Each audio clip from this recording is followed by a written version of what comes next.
Tranquilo? Vamos dar sequência aí ao nosso estudo de trigonometria. Hoje a gente sai um pouquinho da trigonometria do triângulo retângulo e entra na tal trigonometria em triângulos quaisquer, ou seja, triângulos que não necessariamente são retângulos, certo? Para essa primeira conversa nossa, nós vamos trabalhar com a chamada lei dos cossenos ou teorema dos cossenos, certinho? Então, é uma representação, uma expressão matemática, uma fórmula que nos permite resolver problemas em quaisquer triângulos, certo? Primeira dica que eu passo para vocês: quando que eu olho para um triângulo qualquer e falo assim, opa, esse eu consigo resolver pela lei dos cossenos? Quando a gente estiver trabalhando, envolvendo na questão 3 lados e um ângulo. Se tem os 3 lados envolvidos de alguma forma e um ângulo envolvido, a gente consegue trabalhar com a lei dos cossenos. Isso pode acontecer de dois jeitos. A questão fornecer 2 lados e um ângulo e pedir um terceiro lado, ou a questão fornecer os 3 lados e pedir um ângulo, ou alguma informação sobre esse ângulo, certinho? Então, como que a gente vai fazer aí? Vamos lá. Eu vou montar um triângulozinho aqui. Vamos montar um triângulo qualquer. Veja que não é triângulo retângulo mais, certinho? Então, o que eu vou fazer? Vou dar nomes para esse triângulo aqui. Eu vou dizer que aqui é o vértice A. Então, lá o oposto eu vou chamar de lado Azinho. Aqui eu vou chamar de vértice B, lado Bzinho. Vértice C, C maiúsculo, né, para ficar melhor. Pontos com letra maiúscula. Lado Czinho. E esse ângulo aqui, ó, vou usar esse ângulo, chamar de alfa, eu poderia chamar de A. Até vou mudar isso daqui, fica melhor. Vou chamar ele de A circunflexo. Então, se depois eu quiser trabalhar com outras duas versões da fórmula, é só inverter a posição desse ângulo aí. Certo? Qual que é a próxima ideia que a gente vai ter aqui para essa questão? Então, suponha que eu tenho que envolver o A, o B e o C minúsculos e o A circunflexo nessa fórmula. Para isso, eu vou começar traçando uma altura. A altura relativa a esse vértice B. Vamos supor que essa altura esteja aqui. Então, essa altura eu vou chamar de Hzinho, como de costume, certo? E essa altura, ela vai dividir esse lado B em 2 novos segmentos. Por enquanto, está parecido com aquelas relações métricas que a gente viu algumas aulinhas atrás. Mas daqui a pouco o contexto torna-se diferente. Essa divisão vai gerar quais segmentos? Vou dizer que esse segmento aqui é o M, e lá nas relações eu chamei esse segmento de N, mas eu não vou chamar de N, porque eu já conheço esse B, ele é um segmento subtrativo. Então esse cidadão aqui é um B menos M. Certinho? E agora a nossa diversão vai começar. Por qual motivo? Agora a gente tem que pensar o seguinte: o meu triângulo, que era um triângulo qualquer, ele ficou dividido em 2 triângulos retângulos. Então o que eu posso fazer? Eu posso utilizar Pitágoras individualmente neles. Qual que vai ser a proposta nossa? Repetindo, a nossa fórmula da lei dos cossenos vai ter que ter, no final das contas, quais elementos envolvidos? O A, o B, o C e esse ângulo A. Eu coloquei esse M e esse H aqui como um pequeno problema para a gente ter um problema para resolver, digamos assim. Então, eu preciso deles para que a gente consiga desenvolver algum outro raciocínio já conhecido, e aí sim, depois a gente dá um jeito de desaparecer com eles de novo. Certo? Então, o que eu vou fazer? Vou aplicar Pitágoras nesse triângulo da esquerda. Esse é mais fácil. Vai ficar o quê? Vai ficar C ao quadrado igual a M ao quadrado mais H ao quadrado. Esse é o primeiro triângulo aplicando Pitágoras. Agora eu vou aplicar Pitágoras nesse triângulo da direita. Esse vai ficar um pouquinho mais divertido. Vai ficar o quê? A ao quadrado igual a B menos M ao quadrado, que é um dos catetos, mais H ao quadrado. E agora isso vai resultar no quê? Novamente, aqui eu não tenho muito o que fazer. São todas letras distintas, não tenho o que agrupar. Porém, aqui nós temos novamente um produto notável. Quem está acompanhando os vídeos do canal está vendo que tem um monte de situações da matemática que esses produtos notáveis acabam aparecendo. Quadrado do primeiro menos 2 vezes o primeiro pelo segundo mais o quadrado do segundo. E nesse caso ainda tem, após tudo isso, mais um h ao quadrado. Esse é o segundo desenvolvimento de Pitágoras. Certinho? Agora a gente começa a brincar um pouquinho mais. Qual que é a situação? Perceba comigo o seguinte. Aqui eu tenho m ao quadrado mais h ao quadrado. Mas aqui na esquerda eu também tenho m ao quadrado mais h ao quadrado. O que eu posso fazer? Eu posso trabalhar com a substituição. Eu pego esse cidadão aqui e troco por c ao quadrado. Certo? Então vamos ver como que vai ficar essa expressão aí. Vai ficar assim, ó. A ao quadrado igual a b ao quadrado. Só para questão de organização, isso daqui vale c ao quadrado. Já vou escrever aqui. Perceberam que parece a fórmula de Pitágoras até aqui? Ó? Na verdade, depois eu complemento e vocês vão ver que é Pitágoras que surgiu de outra representação de Pitágoras, né? Então não é tão válido assim para a questão de demonstração. Menos 2 vezes o b vezes o m. Então, o que eu comentei com vocês no começo? Que eu gerei um m e gerei um h, que depois eu teria que sumir. Se vocês perceberam, o h já sumiu. Só está faltando sumir esse m da expressão. Só que além de sumir esse m, eu já tenho envolvido a, b e c, está faltando envolver quem? O ângulo A. Então esse m vai ter que estar vinculado a esse ângulo A. E é aí que vai surgir uma continha separadinha para a gente aqui, ó. Da seguinte maneira. Como que esse m está envolvendo o A? Nesse triângulo da esquerda, através de um trabalho com relações trigonométricas agora. O que esse m é do A? É um cateto adjacente. Cateto adjacente daquelas três relações aparece na coca, que é a tangente, e aparece no cosseno, que é cateto adjacente sobre hipotenusa. Talvez a gente fique influenciado por esse nome e a gente perceba que a tangente não é válido. Por quê? Porque senão eu vou trabalhar com H de novo. Então o que eu vou fazer? Eu vou desenvolver o cosseno do ângulo A. Cosseno do ângulo A. Cateto adjacente sobre hipotenusa. O que eu tenho que fazer? Eu tenho que sumir com o m dessa expressão aqui. Então, por processo de substituição de sistema, eu isolo o m numa equação e troco na outra. Esse c que está dividindo eu passo para lá multiplicando. Então, aqui nós teremos c vezes cosseno de A. C cosseno.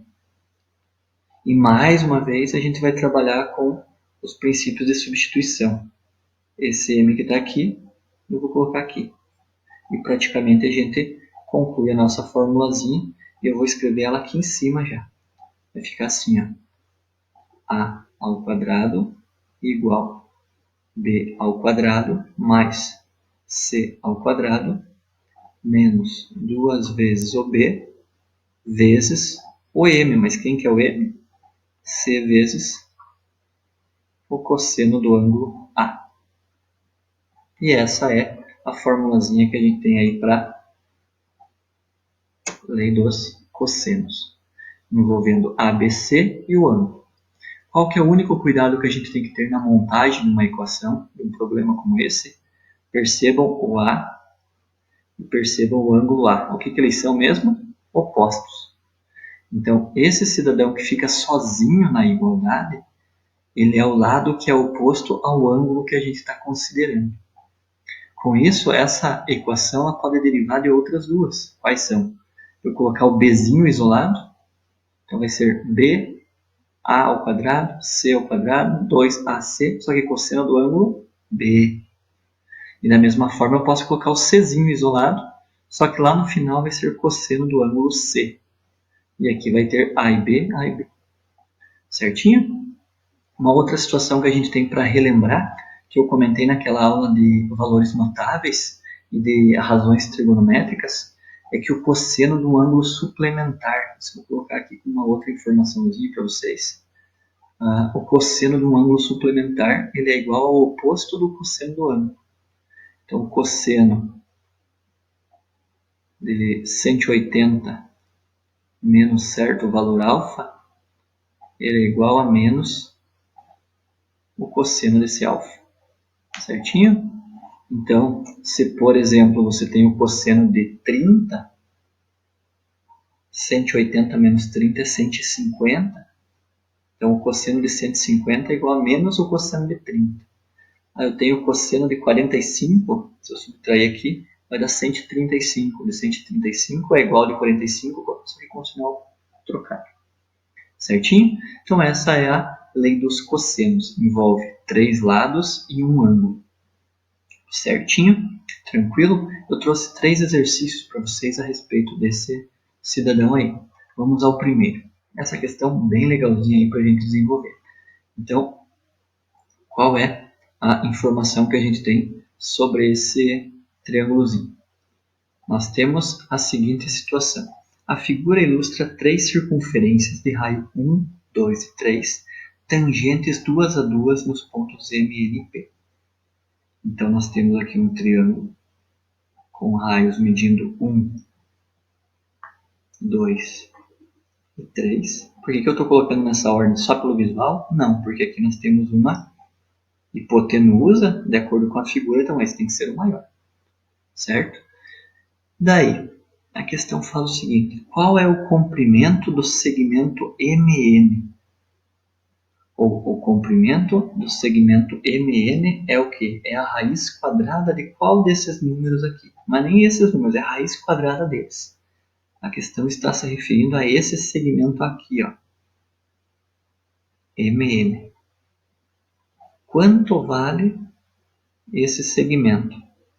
A raiz quadrada de qual desses números aqui de baixo? Certinho?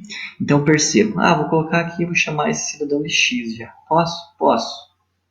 Então nós temos nesse triângulo aqui os 3 lados envolvidos. Um X, um 3 e um 3. Certo? Se eu quero me relacionar com esse X, seria muito legal eu conhecer esse ângulo. Eu não sei se eu vou conhecer o ângulo, mas pela lei dos cossenos, seria interessante que eu conhecesse o que então? O cosseno desse ângulo. Vamos chamar aqui de ângulo A, né? Não é difícil a gente ter alguma informação sobre esse ângulo A. Por quê? Com esse triângulo, que é o nosso triângulo interessante, esse A não vai ficar tão fácil de ser obtido, esse ângulo A. Mas quando a gente pega o triângulo como um todo, aí fica um pouquinho mais legal, certo? Por quê? Dá uma olhada nesse triângulo como um todo. Ele é um triângulo mais ou menos assim, né? Então, ele é um triângulo retângulo, certo? Então, é um triângulo retângulo, aqui está o ângulo reto dele. O que a gente tem de medidas de lados? Aqui mede 5, porque é o 3 com 2. Aqui mede 3. E aqui mede 4, que é o 3 com 1. É um triângulo bem conhecido nosso. E a gente precisa de informação sobre esse cidadão aqui, que a gente está chamando de A circunflexo. Como a gente está envolvendo aqui 3 lados, a gente precisa de um ângulo, de preferência o cosseno desse ângulo. O ângulo em si eu não sei, numericamente em graus, por exemplo. Mas o cosseno desse ângulo A, eu sei. Que é quanto? Cateto adjacente sobre hipotenusa. 4/5. Pronto, sei o cosseno, sei informações sobre os lados. Agora eu venho aqui e resolvo a partir, novamente, desse triângulozinho aqui, ó. Esse triângulo é o meu triângulo interessante. Então, eu sei que esse ângulo é o A, cujo cosseno vale 4/5. Esse é o X que eu preciso. Esse cidadão vale 3, esse vale 3. E aí a gente aplica a lei dos cossenos. Como? O lado que está oposto ao ângulo ao quadrado é igual aos outros dois ao quadrado somados, menos 2 vezes esses dois ângulos que formam o ângulo, vezes o cosseno do ângulo A. Esse cidadão aqui, a gente já sabe que vale 4/5. Certo?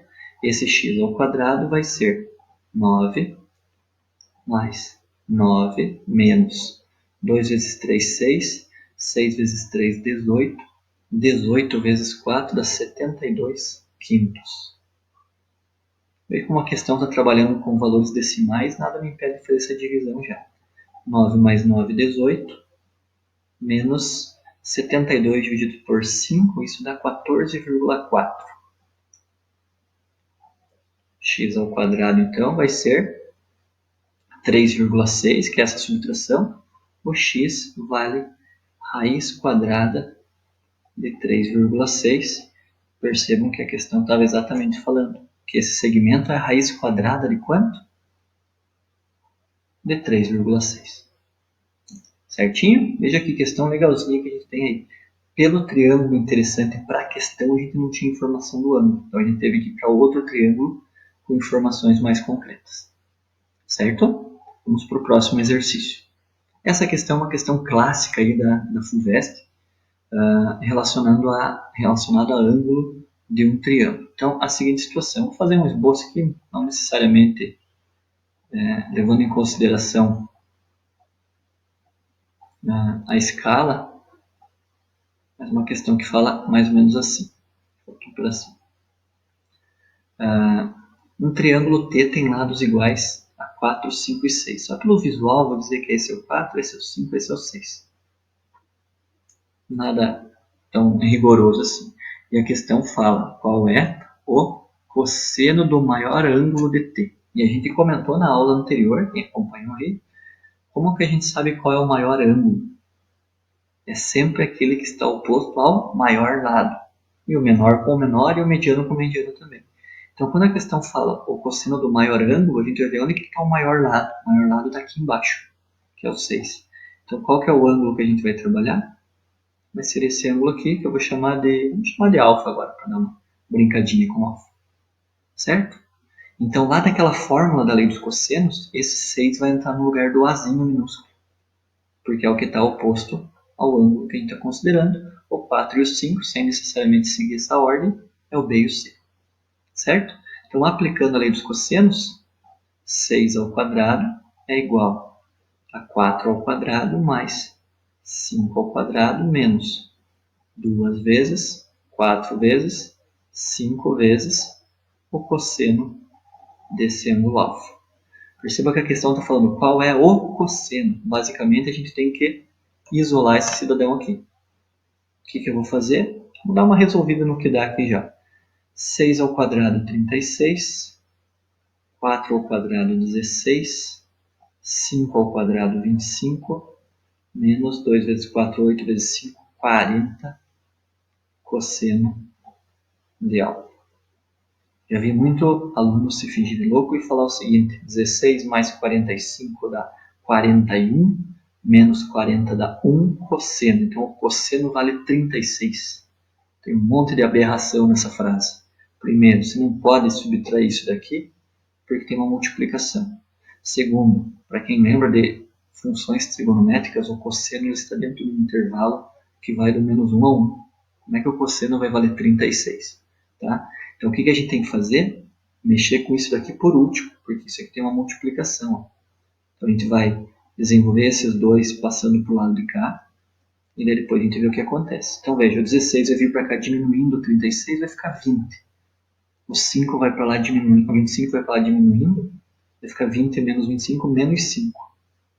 Menos 5 é igual a menos 40. Cosseno de alfa.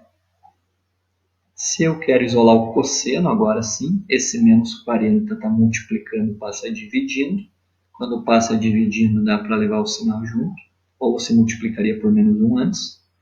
Agora a gente pode trabalhar aqui com a simplificação do sinal, negativo com negativo fica positivo, certinho?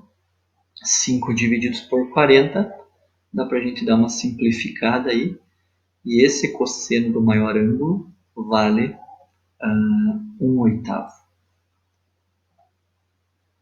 1/8, e a gente fecha aqui na letra I. Certinho? Tranquilo? Só para complementar essa questão, às vezes a questão pode vir assim: qual é a classificação quanto aos ângulos de um triângulo, do triângulo a seguir? Classificação quanto aos ângulos, nós temos a ideia de triângulo retângulo, que é o mais conhecido quando tem um ângulo reto. Mas quando tem um ângulo maior que 90 é o chamado obtusângulo, e quando todos são menores que 90, o acutângulo. Quando a gente tem que fazer essa classificação, a gente sempre vai resolver por esse raciocínio. Uma das formas, né? Pode ser só por Pitágoras, mas esse aqui é o mais completo. Quando a gente pega o maior lado e verifica o cosseno dele, se o cosseno deu zero, é porque ele é retângulo. Se o cosseno deu positivo, é porque ele é acutângulo. Então todos os ângulos são agudos, é o que aconteceu aqui. Se por acaso esse cosseno fosse negativo, é porque esse ângulo alfa seria um ângulo obtuso, um ângulo maior que 90. Tranquilo? Beleza? E para fechar nossa aulinha de hoje, vamos resolver um exercício do Enem. Exercíciozinho bem legal também, bem tranquilo. Mas para variar, tem um textinho aí para a gente perder um precioso tempo na hora de resolver a prova. Então vamos lá. Um desenhista projetista deverá desenhar uma tampa de panela em forma circular. Para realizar esse desenho, ele dispõe no momento de apenas um compasso, cujo comprimento das hastes é de 10 centímetros. Então esses comprimentos aqui são 10 centímetros. Um transferidor e uma folha de papel com plano cartesiano.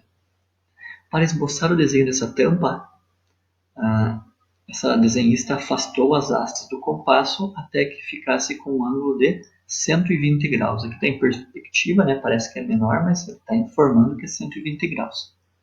A ponta seca no ponto C, centro da circunferência. E aqui o ponto B, né, onde está o grafite.